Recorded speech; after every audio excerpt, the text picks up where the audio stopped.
everyone. Welcome to We're on the Brothers Sews and Crafting Facebook and YouTube page. Welcome to At Your Side Virtually. I'm Angela Wolf, and today we've got two fabulous brother educators. We have... Hi, I'm Jane Olsen. I live in Maine, and I am a brother educator. Great to see you, Jane. And how about you, Brenda? Hey, I'm Brenda Anderson, part of the education team at Brother, and I'm in Savannah, Georgia. And Jane, congratulations on your 15 to 18 inches of snow today. Yeah, this weekend, that's when we should be getting it.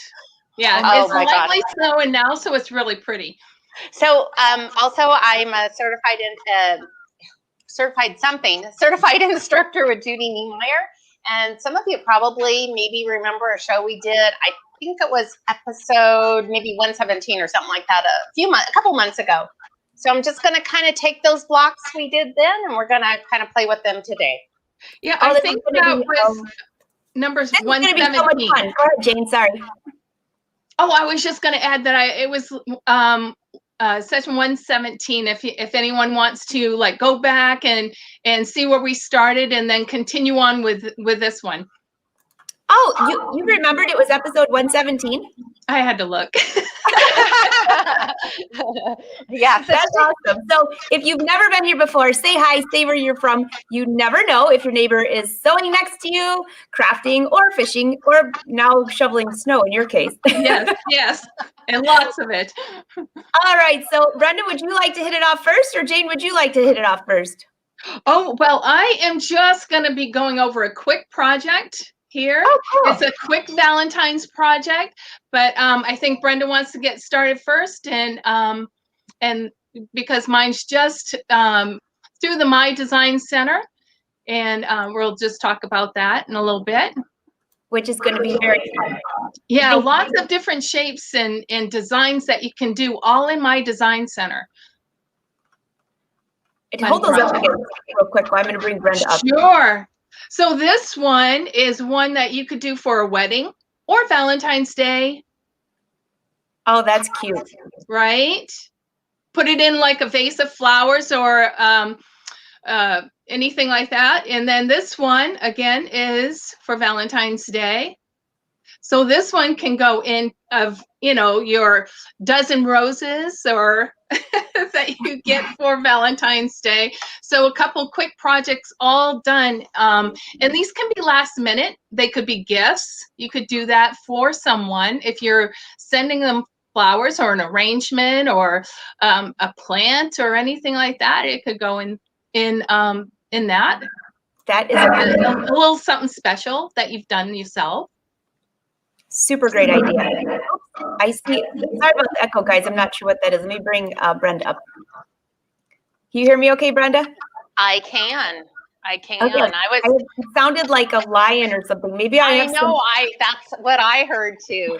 So today we're just going to take some of these blocks and that we did last time, and we're going to, show how to do some curve piecing and how to make it really easy because it can be challenging. We'll talk more about that in a little bit. But first, just to kind of review, why do quilters or why do you even want a foundation piece? Well, that's to get some nice sharp points. So I'm going to share with you some of these, a couple of samples here so that you can see what I'm talking about. So this first one is actually a project that was designed by Judy Niemeyer for Brother, exclusively for our Brother dealers, and we call it the Mulberry Leaf. And this is available as a class through your dealer if they have to request it. So that's one, and that was really fun. This was actually, you can see the paper piecing and the sharp points I was talking about. This was all actually quilted on the luminaire in the design center too. I really like that design. What's that? I really like that design. Oh, yes, it's fun. But after you've done 100 of them, you can like do them in your sleep. But anyhow, there's a little bit of curve piecing going on here, as you can see with this vein down the center of the leaf. This next one is a watermelon rind. We call it the melon. And again, some curve piecing. This was quilted partially in the design center, but also with some walk or move it foot stuff. So, and applique on this. So a lot of technique in this little project right here. But again, we have the sharp points. That is so cute. I absolutely love these. Yeah, Oh, look so at that one. this Going is the wrong kind way. of what I want to talk. What? Look at that one. I love that. So this is kind of what I want to talk about today. And I don't know, you ladies tell me if you can see these intersections pretty well, but you can see where the corners are matching perfectly. So I don't know about you. I mean, you know, putting these, even a plain old simple 4-patch together, I can't tell you. I used to use the pins, like straight pins like everyone else, and I'd pin it all up, sew it up just to see I was off a 1/16 of an inch or more, for heaven forbid. Rip it out, do it again, and guess what? It happens again. Same thing. It's like once you do it once on a block, it keeps happening. So I have a trick I'm going to share with you here in a minute of what I do now, because it's no pins and no clips. I think that happens to everyone too, Brenda. I think that I agree. Yes, you I sew agree. it and then you take it out and then you restitch it the same way again. Mm-hmm. Agreed.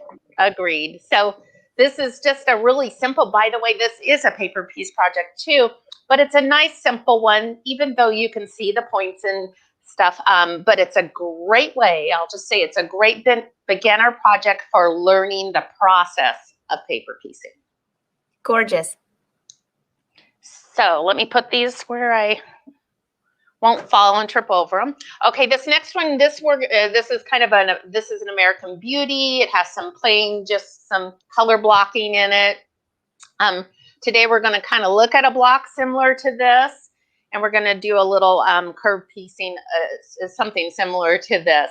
But I love this. This was Brenda, that looks so advanced. I mean, with you know having what? all those points, it's absolutely gorgeous.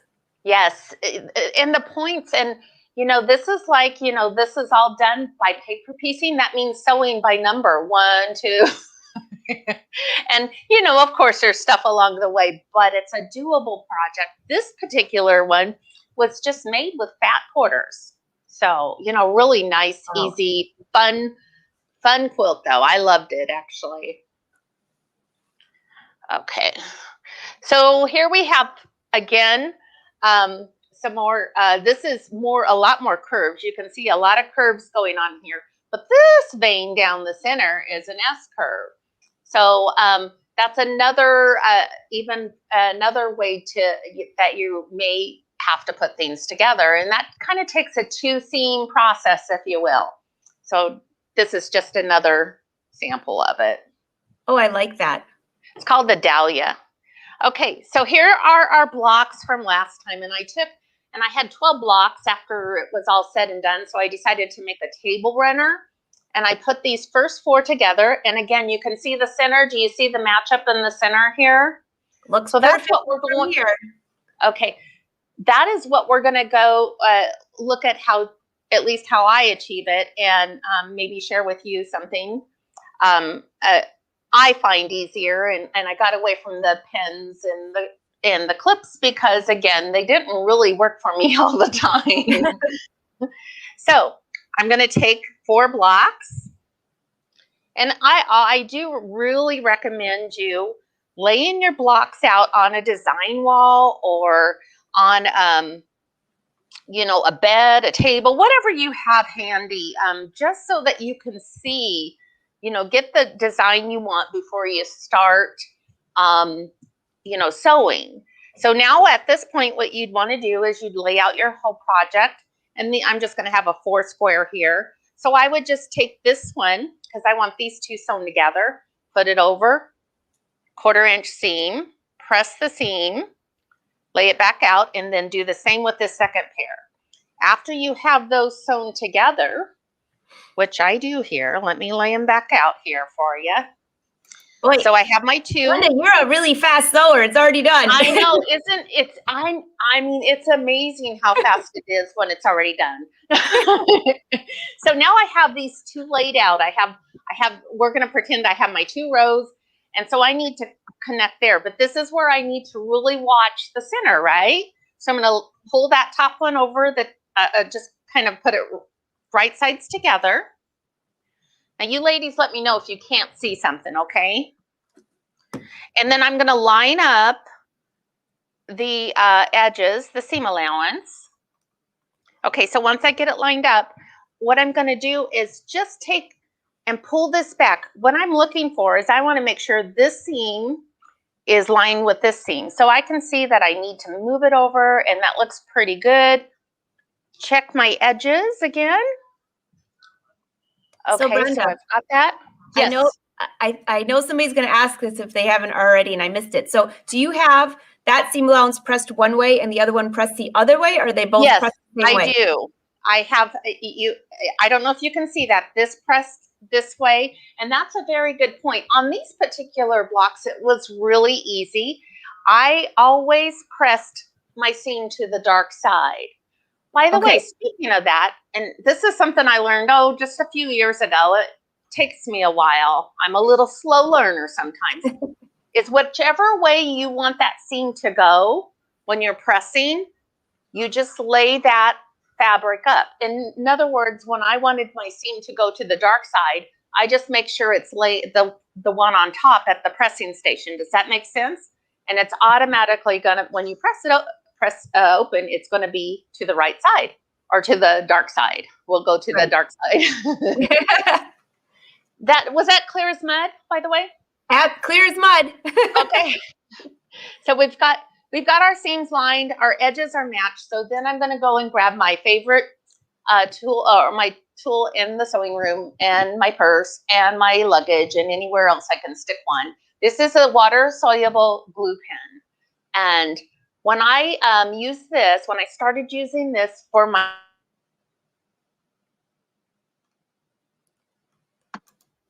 Did she freeze? I think she froze up for a second. I think her glue pen got stuck on the glue. She just took her back until I could see her hand move. Yeah. Well, I think the glue stick is a real nice thing to use when you're doing your seams, because it adheres those seams together. If you're using any type of pins, even or clips, then they can distort your fabric just slightly. And it's enough to just throw off that seam. So, is she back? There you go. I'm back. Hi, everyone. I ran out, I guess. So I'm going to pull this back. I have these edges matched up, and I'm just going to put a little dot of glue on both sides of that seam. You can kind of see it, I believe. It's blue. And that's not very much glue, Brenda. No, it's just a little dot. And we want it in the seam allowance because I don't want to sew over it. Lay that down and just press it down, and then that's not going anywhere. I mean, it will if you tug on it, but it's going to make it from your table to the sewing machine or whatever. And then the other thing I might do is take at each corner, put a little dot of glue, line that up, and press that down. And then it's really going to stay in line. So then I take it to the sewing machine, sew it up, and I don't have to have a pin, a clip, or anything. Clips are nice, but you have to take them off about an inch before you actually get to the point you want to sew, because you can't sew over them. Clips just kind of hold those fabrics together.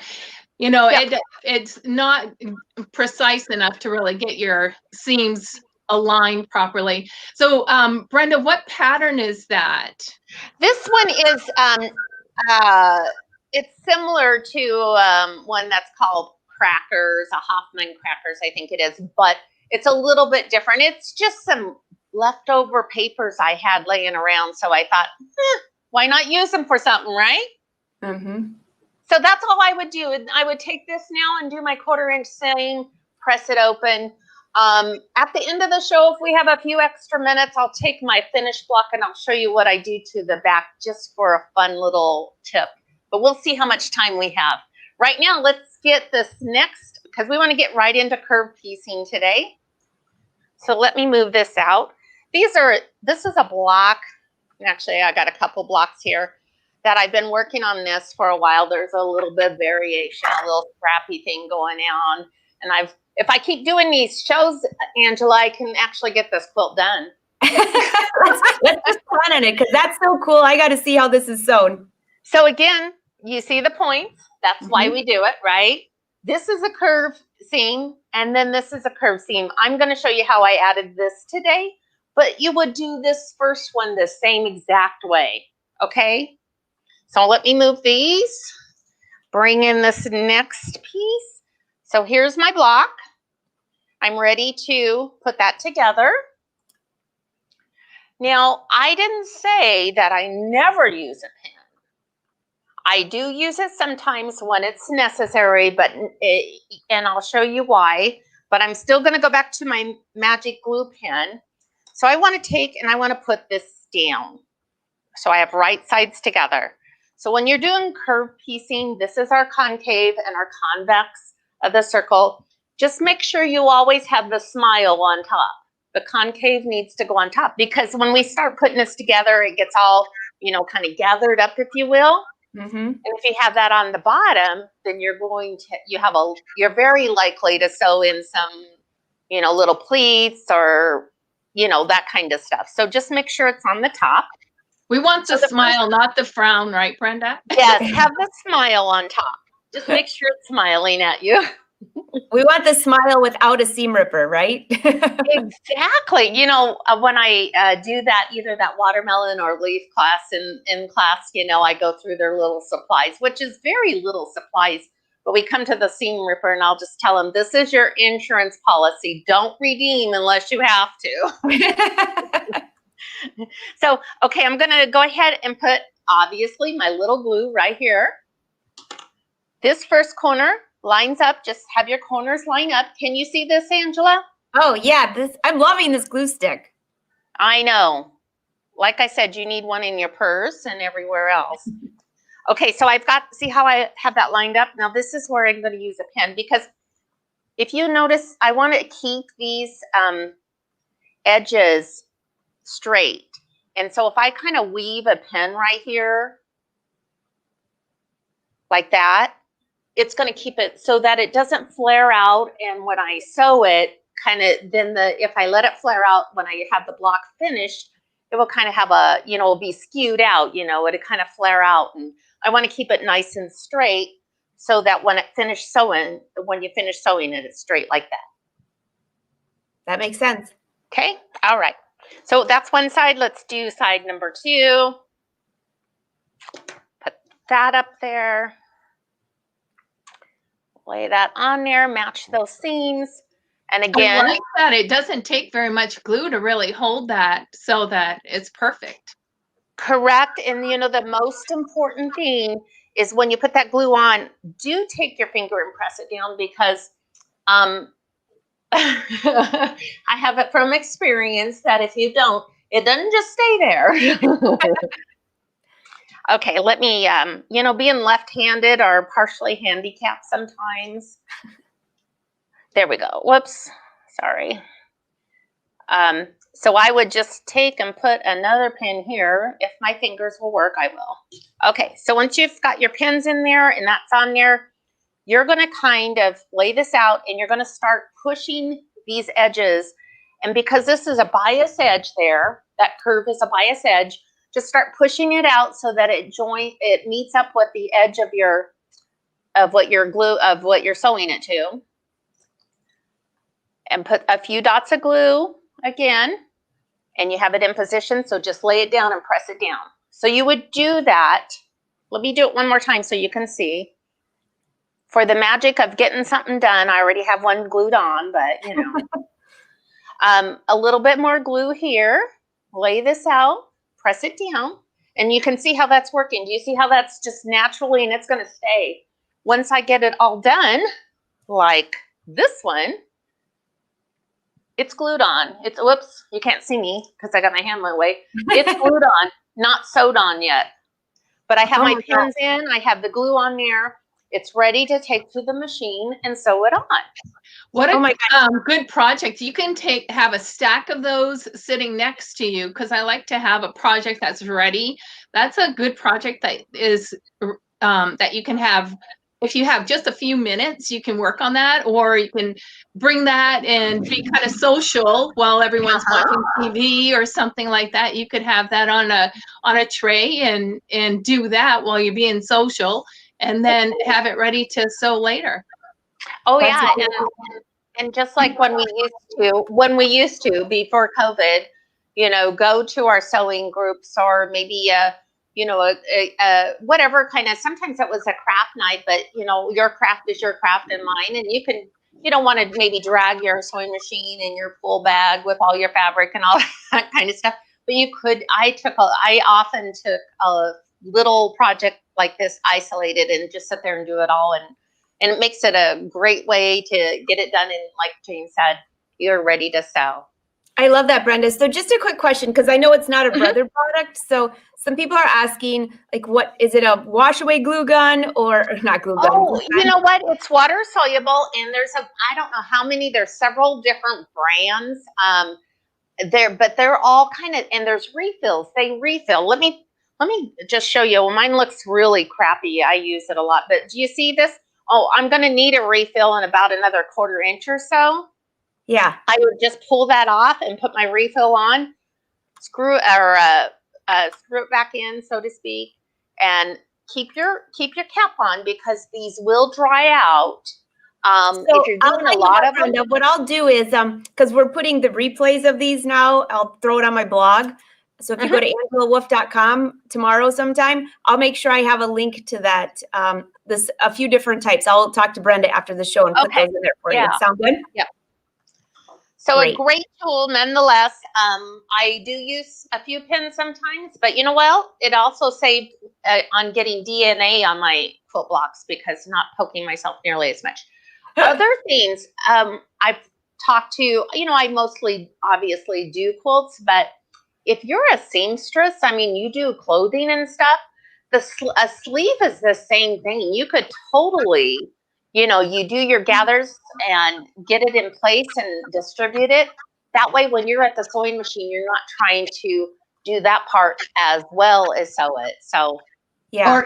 Or even like slippery fabrics too. That would be really helpful, I would think. So I see the question, does it have an effect on the needle? And that's one of the things, that's why I said you want to just keep it in the seam allowance.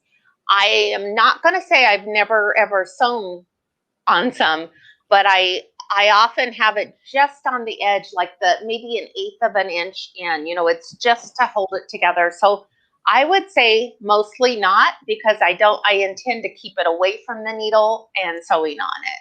And I think that was the one thing that I want to just make sure everyone got that. Seam allowance, that's where she's putting it, not on the seam. So keep that in mind. Yes. Okay. I think I'm going to go ahead and take this to the sewing machine then and get that ready. And, all right. Share with you there. Okay. Thanks. All right. So, oh my gosh, I love that tip, by the way. And the other thing is when you put that just in the seam allowance, that was such a sharp curve. That's a pretty sharp circle. That went in just beautifully. It's so just great.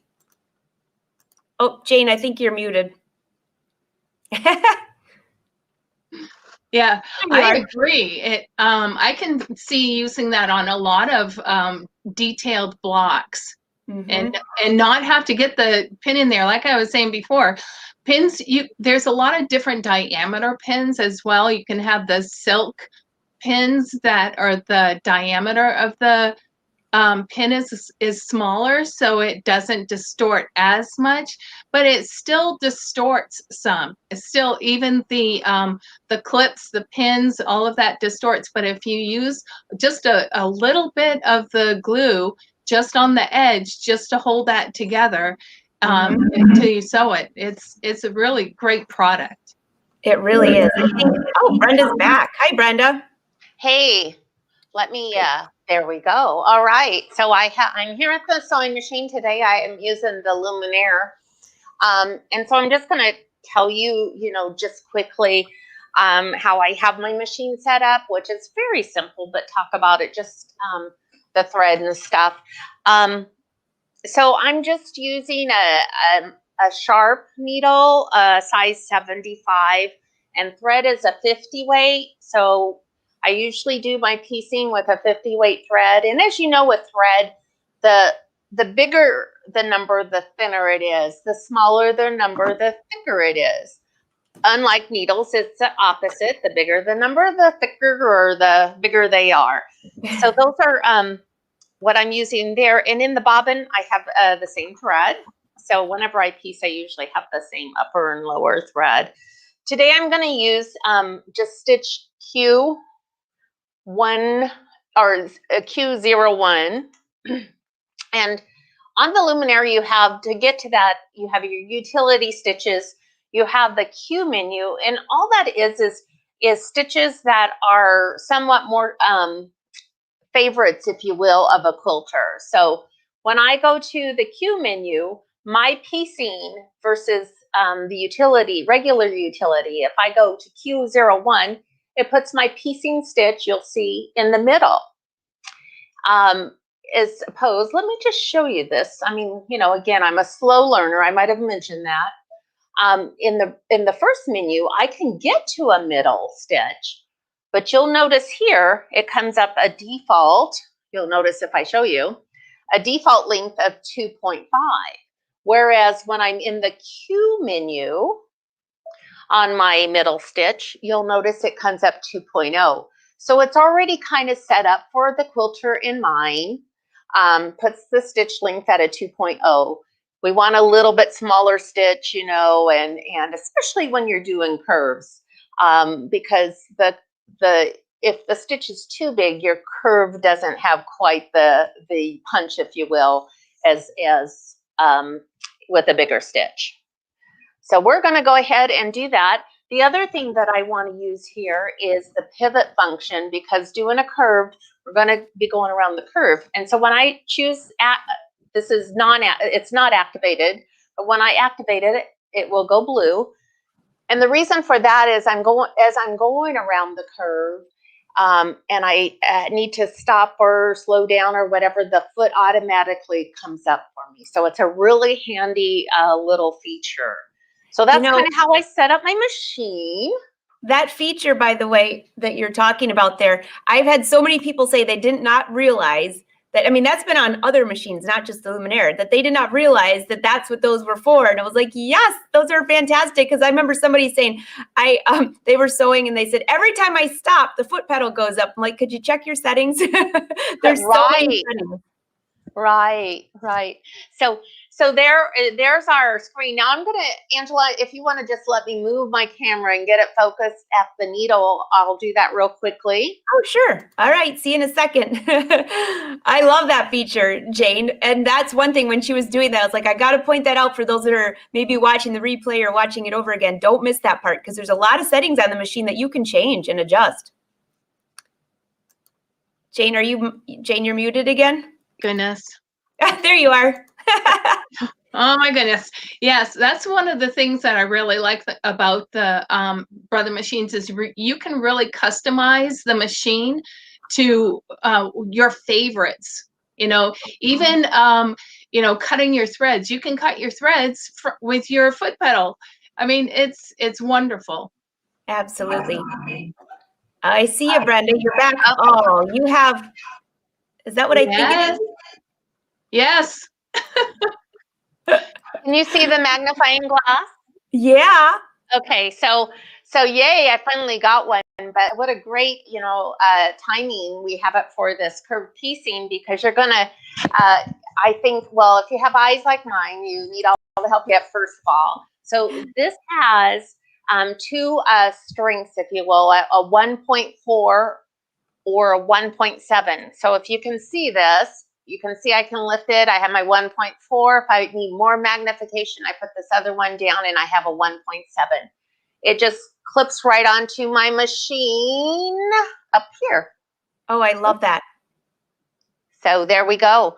So I've got that on, and this is how it comes packaged. It's an accessory, of course, but if you have a Luminaire or if you have a Stellaire or if you have a Dream machine, it will fit any of those machines.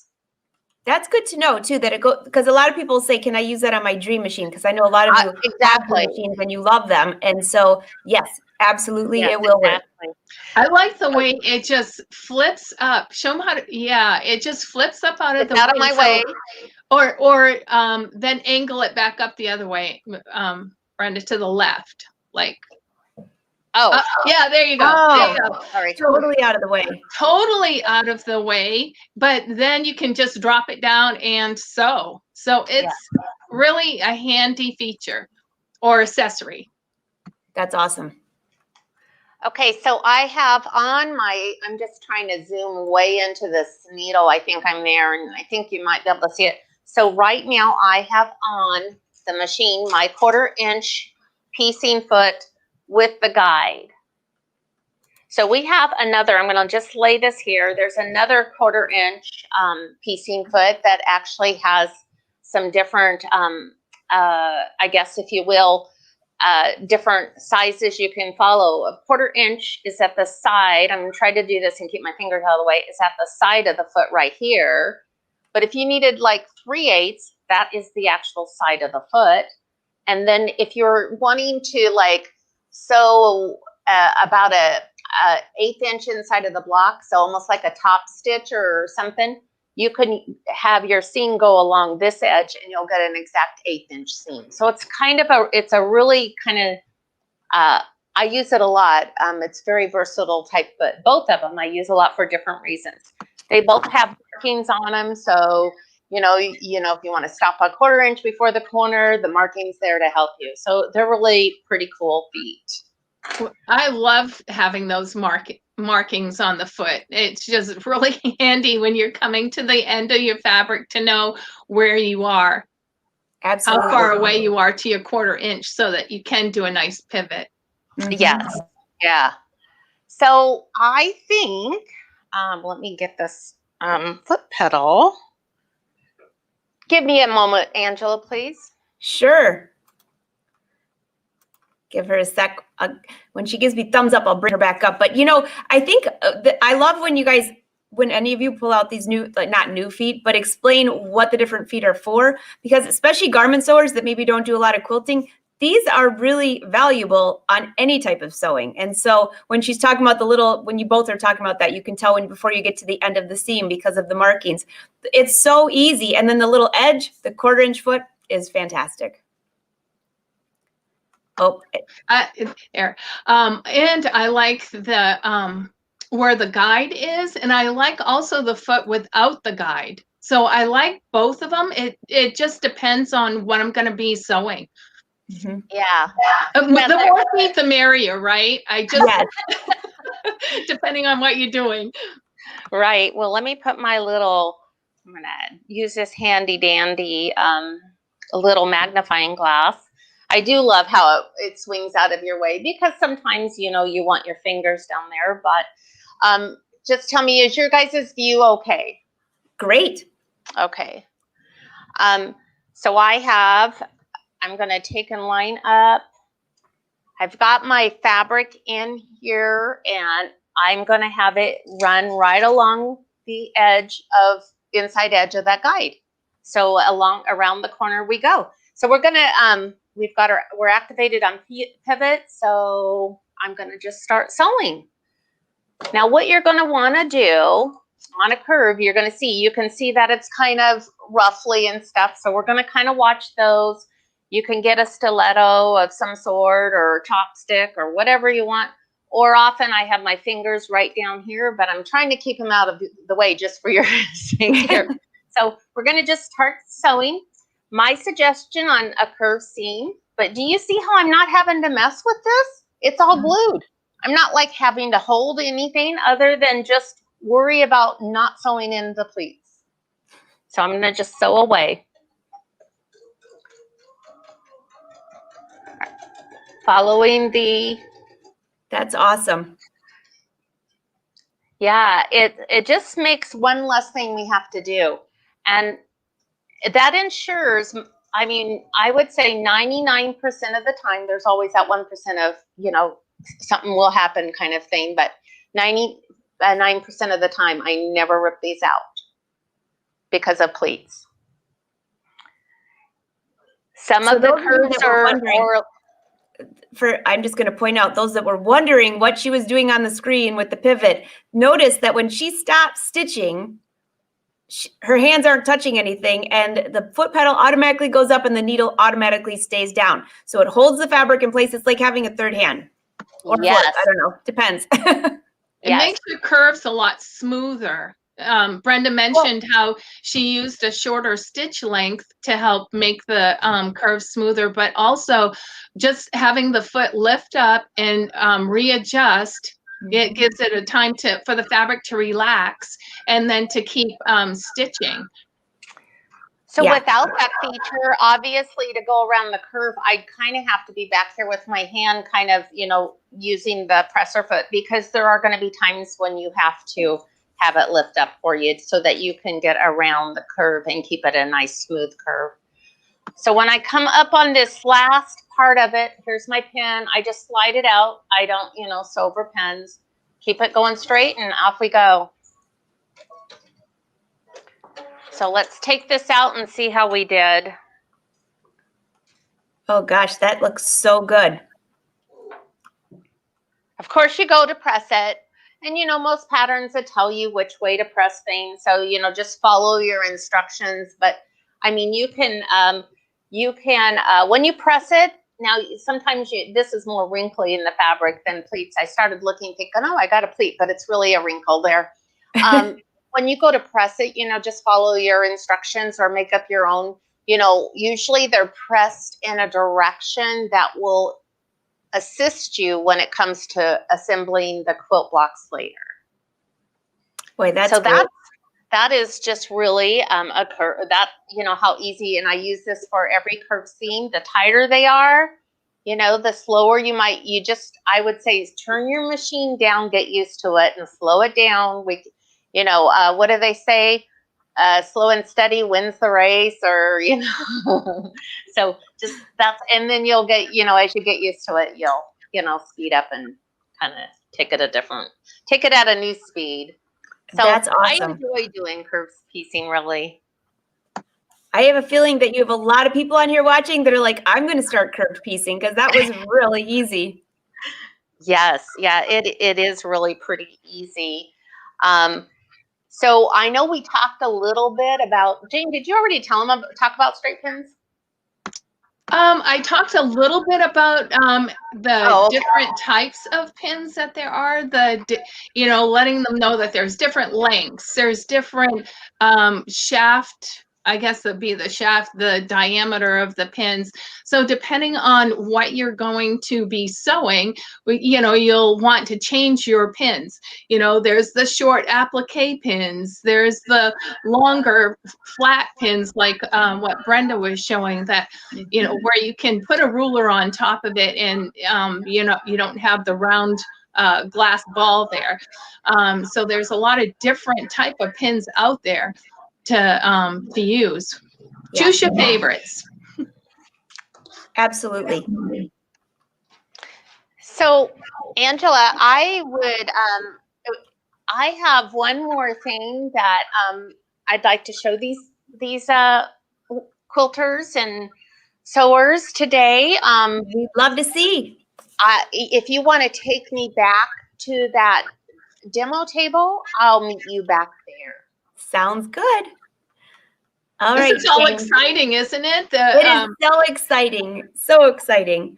Not too many people will tackle the curved piecing. It's kind of like zippers. It was like, no, don't want to go there. That's funny. That's my lesson this afternoon for Fashion Sewing Club. I've been working so much with lace.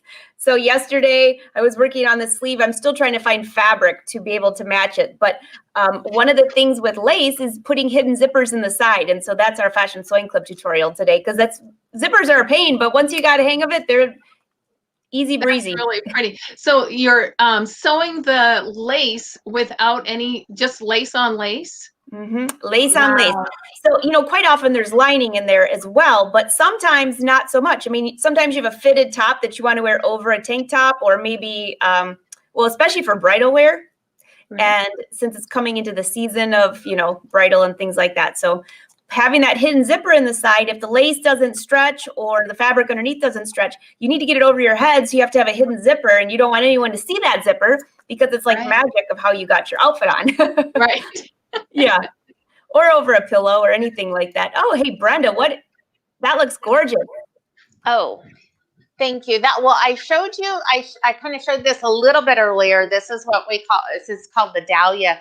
But, and I told you that this stem, if you will, I'm not even sure. I call it a stem, like there's 2 flowers on this stem, but it goes through the center and there's an S curve, which really means that you know how we took our block that we just sewed. Yeah. And we put this over and we did the whole, we put this down and we glued it and we did that whole seam. Well, we could do that because the curve only went one way. But see, we have a curve this way and a curve this way. So they call this like an S seam. And what you're going to do here, move that out of the way, is again, I have one side on. Oh. And then I'm going to take, and I'm going to pull this over. Now, this particular pattern also had little registration points. And I might have pressed them out, but so we're not going to sew it, we'll just fake it. So what I would do first is I would take and match my center registration point with guess what am I using? Glue. Yay! Okay, so I match this. And then remember, I always want the smile toward me. So then I would go ahead and go down here and match this corner, glue, get that all set in there. Glued, put my glue on there, and then I would sew from this corner to this point, cut thread, and then I'm going to turn this over, and this, the center is already attached, match up this other corner, see if I can get this so it's not so messy, match up this other corner, glue it, and then again sew, and then meet in the middle, and I'll have my whole seam, and then just give it a good pressing.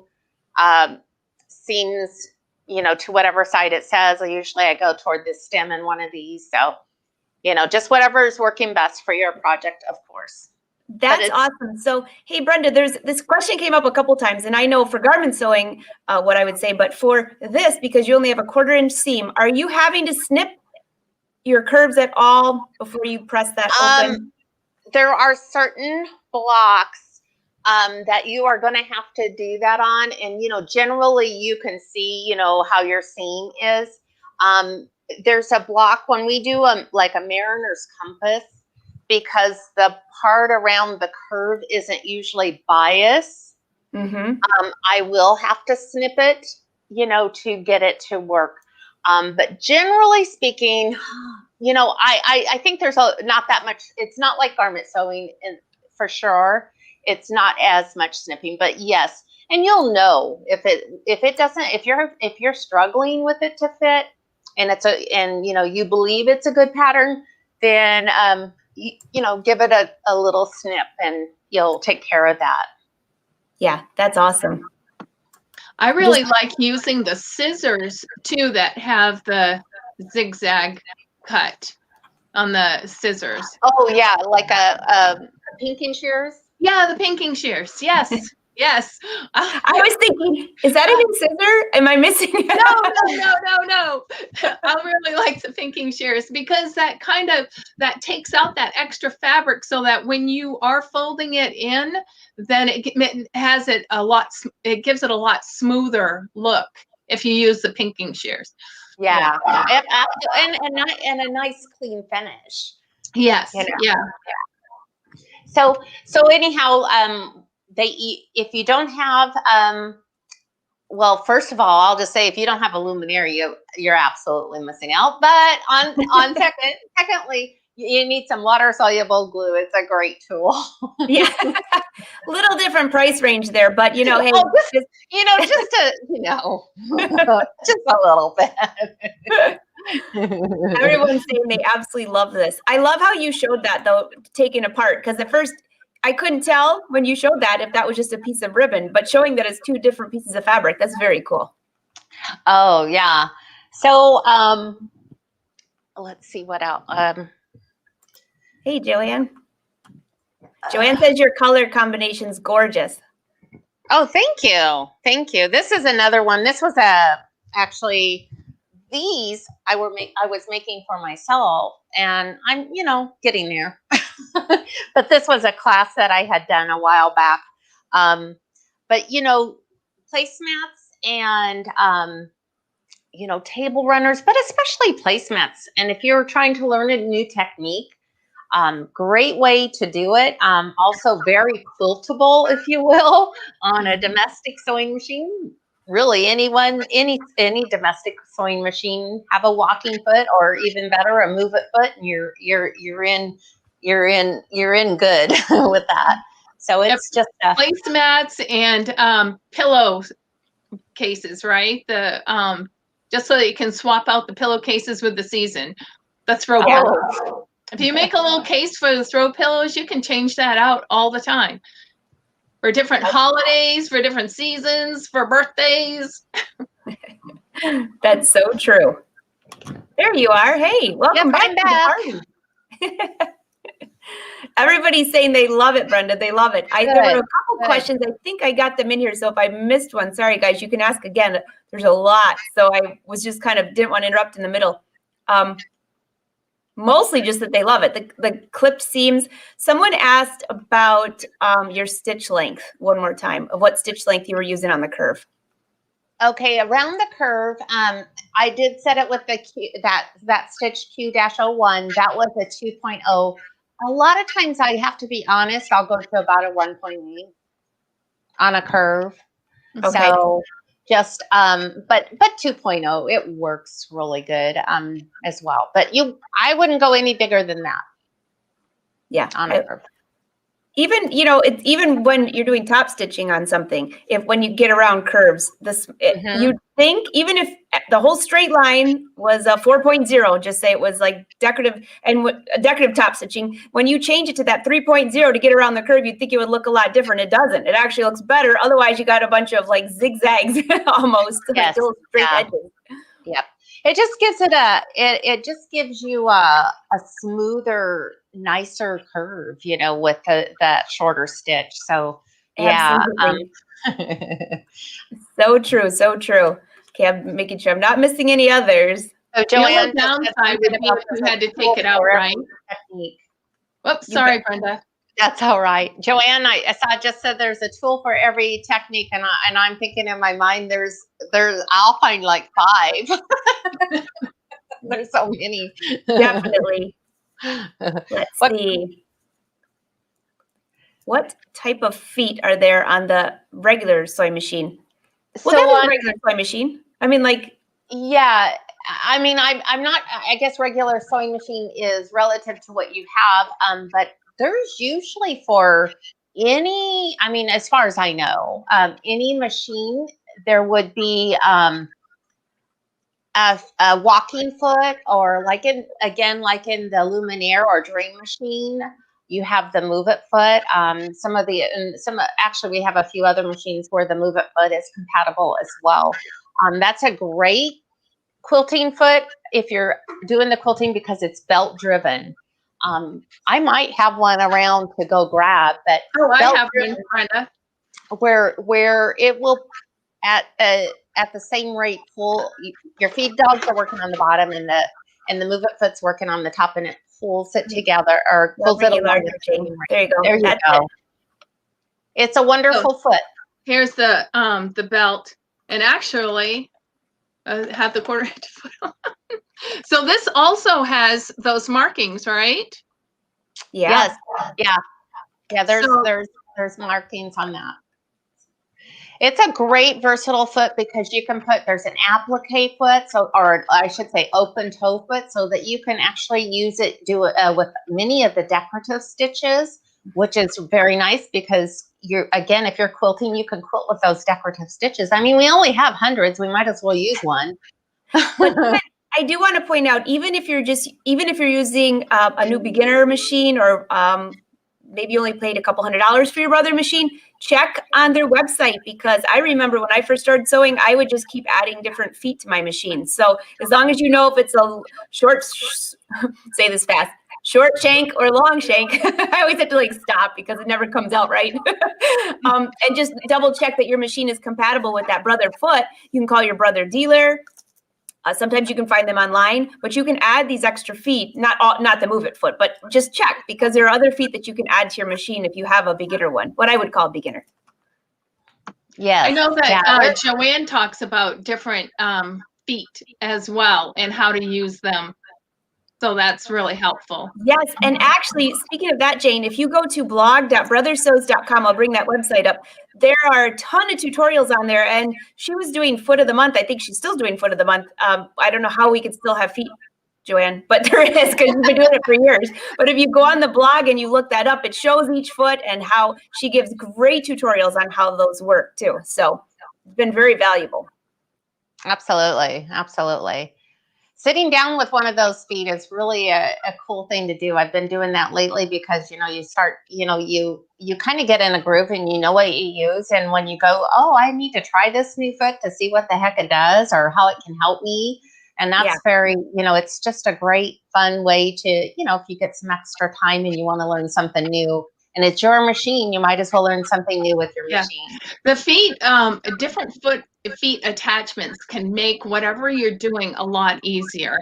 It assists you, right? Like the ruffler, it ruffles and attaches at the same time. I love the ruffle foot, for a fun foot if you want to get a foot to play with. Yeah, absolutely correct there.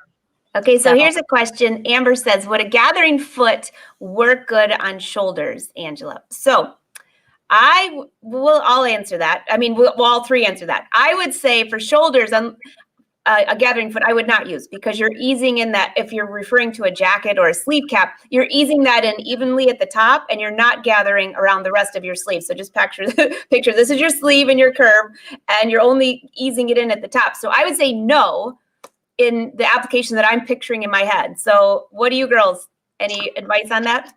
Agree. I would agree. Now, Angela, would you use the glue?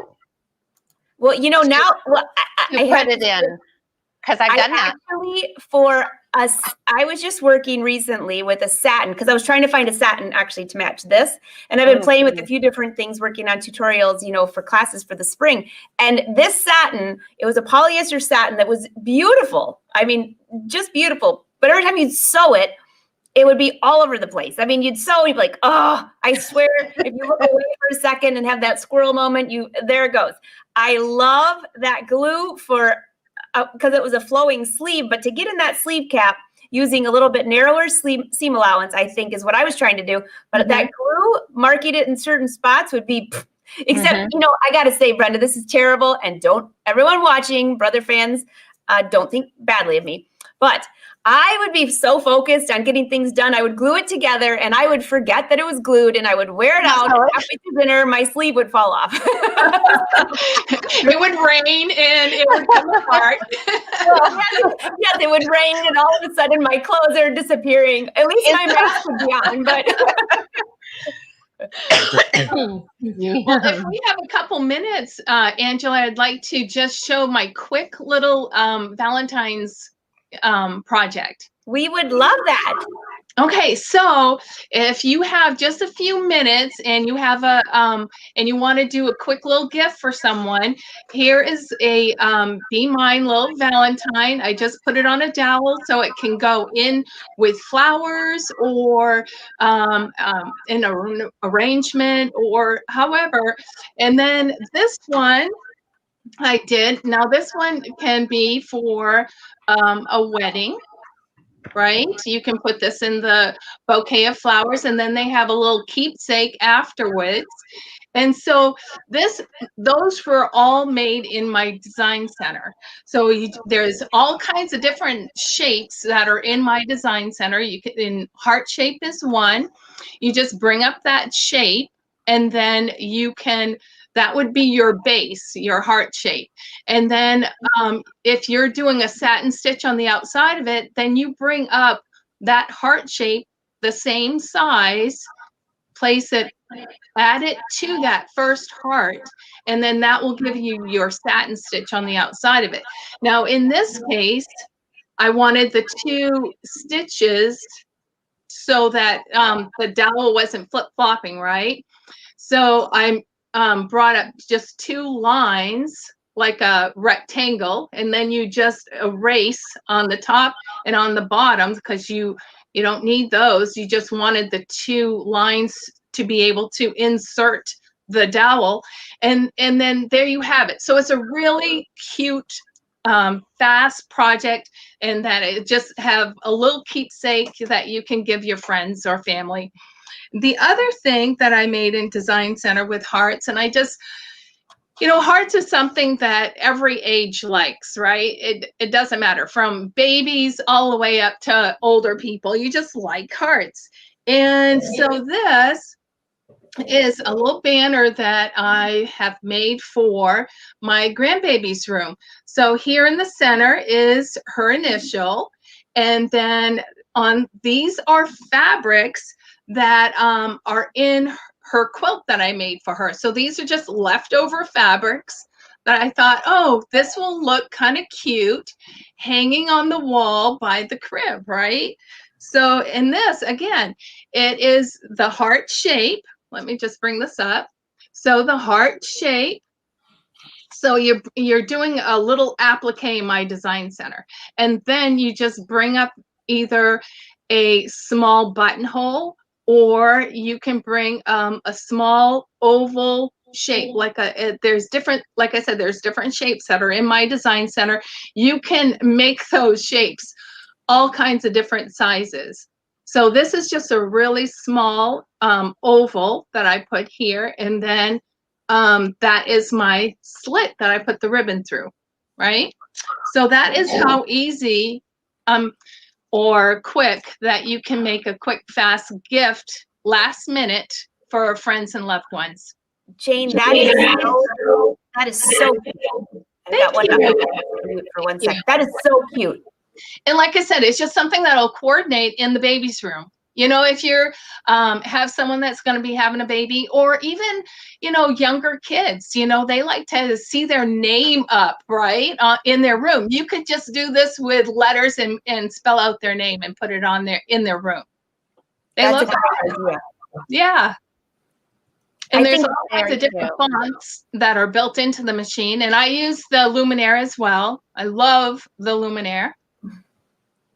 On my Design Center, some of you might have not played with that. You can go back, by the way, if you're on Brother YouTube or their Facebook page, and binge watch for a long time. But there's a ton of tutorials on my Design Center, and there's a built-in heart, but there's not only one, there's a couple now. So there's the one that's kind of a curved, messy one, which is really cute. There's a lot. I'm thinking, actually, I was already thinking of stuff for Valentine's Day. So that, actually, I could think of doing something like that, except I got to put like Wynn's name on there, or the names of our squirrels that we're feeding each morning, something like that. I don't know.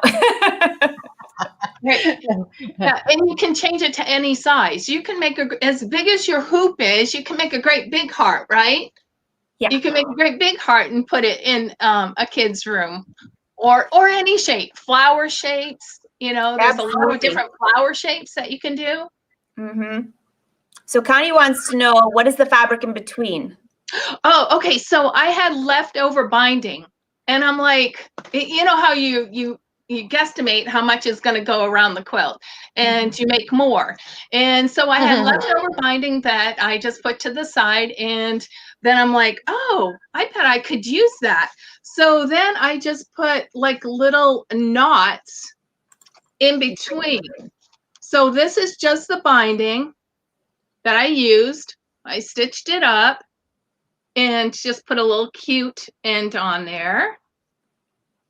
Very cute. And then just did knots in between, so that I don't know, I just thought it was a cute little decorative thing to have the knots on there. I like it a lot. Cute. Very cute, Jane. Very nice. Thank you. So excited for her to be here. It's next month. You find out that you're going to be a grandma again, and then it seems like it takes so long, right? But then all of a sudden it's here. Well, she will be here. That's very exciting. So Angela, we're going to have a ton of baby things that you're going to be working on now for our next project. Yeah, yes. So by the way, speaking of seeing Brenda, are you going to be live again this afternoon, correct? Is it today? Yes. with all brands. And I think I saw in the feed here, somebody had the PS 500, I believe, a Brother PS 500. Great little machine. That's the one I'm actually going to be showing this afternoon. Oh, nice.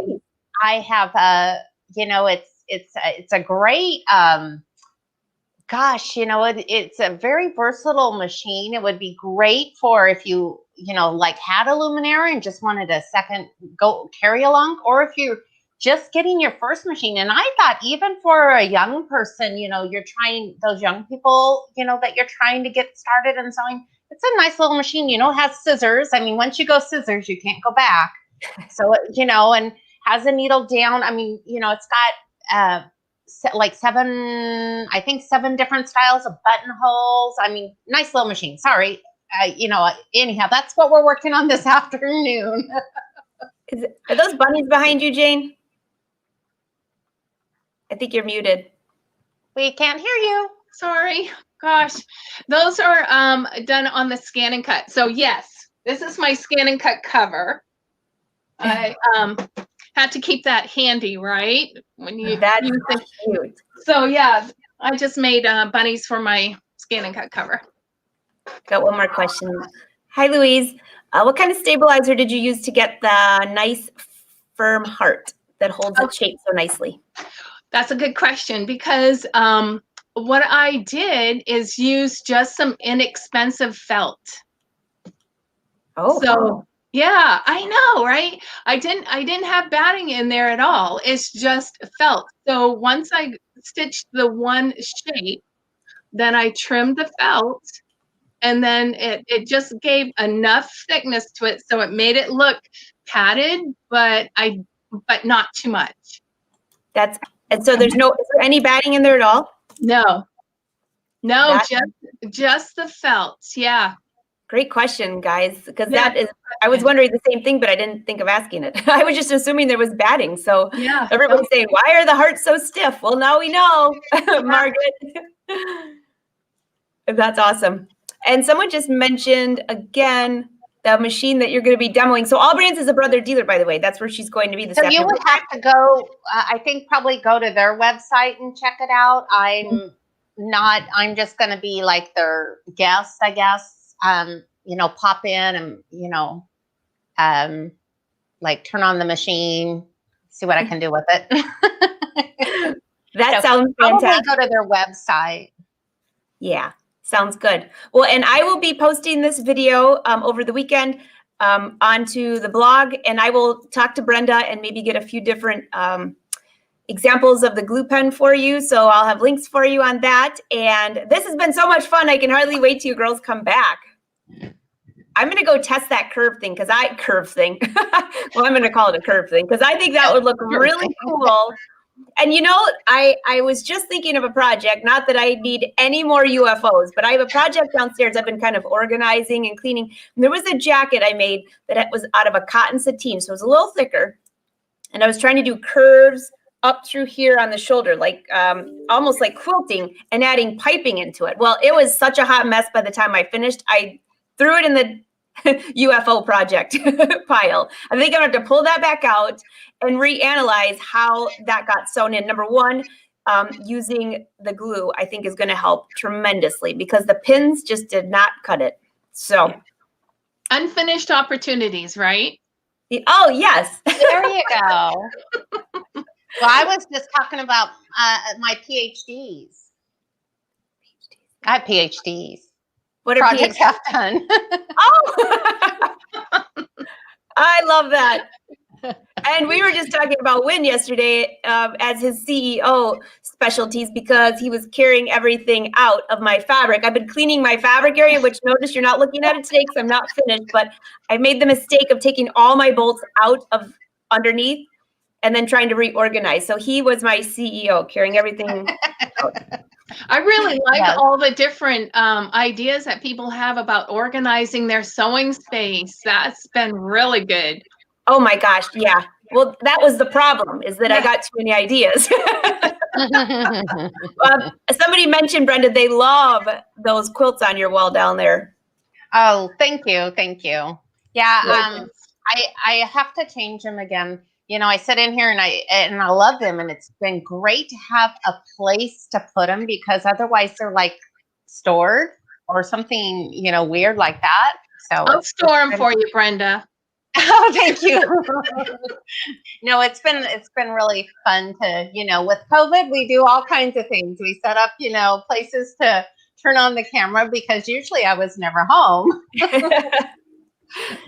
Hey, yeah, you could, I could, Marilyn, I could see you using, craft foam for the heart if you wanted to. I don't know if can you really sew through, I mean, depending on how thick it is, you can't really sew through that though. The way you have it, you can sew right through it and do embroidery in the hoop pretty much. Yeah, so there's just a stiff type of stabilizer that I use that they have different brand ones, right? Mm-hmm. So just a stabilizer that you can put in as well. So if not having the felt is enough, then just put a stabilizer in there, and that will be plenty. And I didn't realize this, but when I was in my store getting the felt, they have a premium felt too, right? Which I didn't realize. So there's the regular craft felt, and it's kind of almost see-through these days, right? You lift it up and it's very thin. But then they also have a premium, so it's thicker and a lot nicer, I feel. That's good to know. Yeah, I didn't realize it until just recently. Okay, I just saw this. I'm gonna bring this back up. All right, can you use My Design Center if you don't have the newer machines? So, who wants to tackle that one?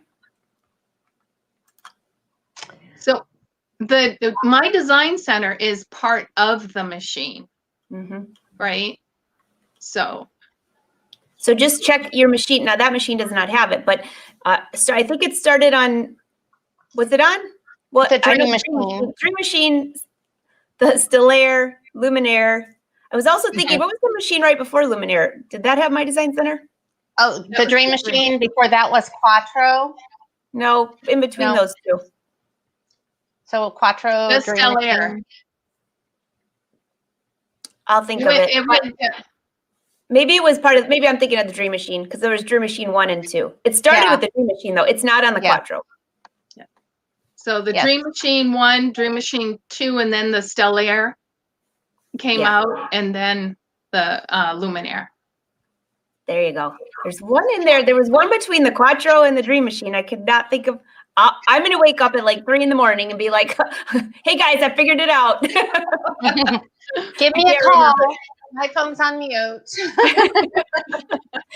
All right. Well, this has been so much fun. I can hardly wait till you come back next month. So be sure to follow these girls when they're teaching we're all teaching virtually now. So, and also the blog Brother Sews is right down below. And I put my website down there too, because I'm starting as of the first this year to drop in these videos to make it easier for you to search and find. But the best thing to do is if you're on YouTube, click subscribe. You'll be notified every time we go live, and you can go back and binge watch all weekend. Actually, you'd be binge watching for a long time because we've been doing these since March. Angela, real quick, another option for her would be software. Oh, yes. Brother has an amazing software, and they could go, Cindy Hogan has a bunch of great tutorials that they could go to her, and it'll be, and they'd be able to do the same thing. It was you, Laura, I think that we were talking to. So, hey, Laura, if you go to, if on Tuesdays at 4:30, Cindy Hogan has her own show on her channel with embroidery, and it's usually shared over here to the Brother page, or she comes on to the show quite often, and she's always working on software. So she'd be a great one to follow, and you can use that software and bring the designs right to your machine. So that is, I don't know why I didn't think of that, Jane. Great idea. All right, everybody's saying thank you. Have a great day. Brother, thank you for letting us take over your pages, and Brother Sewing family, have a wonderful weekend. Happy Valentine's. Happy Valentine's Day. Bye, girls. So before the girls go, I just want to remind you for next week, the shows are Tuesday at noon. Laura Pfeiffer is going to be on, and we're going to be talking about some cool Valentine refashionings. And then on Thursday at noon, we have more brother educators happening. So Fashion Sewing Club, I'll see you at 4. Everyone else, have a great weekend, and we'll see you next week. Bye.